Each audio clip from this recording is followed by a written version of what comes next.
Welcome to the Defeat Diabetes kitchen. Today we are making a slow-cooked smoky pulled pork. Now, pulled pork is a popular recipe for a reason. It's totally delicious. But unfortunately, many pulled porks are made with barbecue sauces or other sugary processed sauces, which of course aren't the best option for a low-carb lifestyle. But with this recipe, we're using really wholesome, low-carb ingredients, and once you make it, you'll see that there really is no need to add sugar. Even though this recipe takes a few hours to cook, there really is only one step, so it's so easy, and the slow cooker does all the work for you.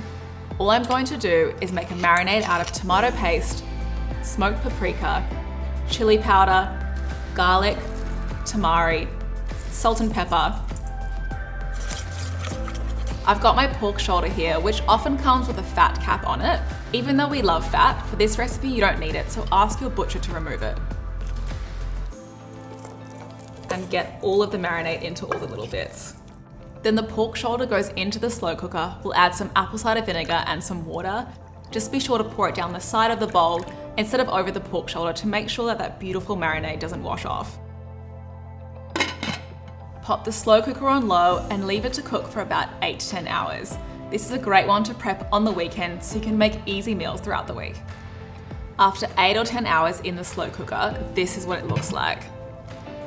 Smells so good. You can see the meat has already started to fall apart, and this is exactly what you want. This is one of the best benefits of slow cooking, is that it makes meat beautiful and tender.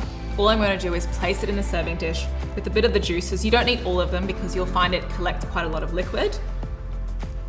And then I'll shred them a little bit more in the dish itself. If you want to store it, just let it come to room temperature and you can easily freeze it, but let it soak up a few of the juices first. There are plenty of ways to use pulled pork. This is so delicious and full of flavor that you can actually just serve it with some steamed greens and maybe a dollop of mayo. Or even try our loaded tacos with chili mayo, which comes together easily in 20 minutes. And if you're feeling like something really decadent, I recommend putting it on top of our famous mozzarella cauliflower pizza base. It's a total moment of heaven. For more amazing recipes, check out the Defeat Diabetes program, and don't forget to snap a pic and tag us on social media.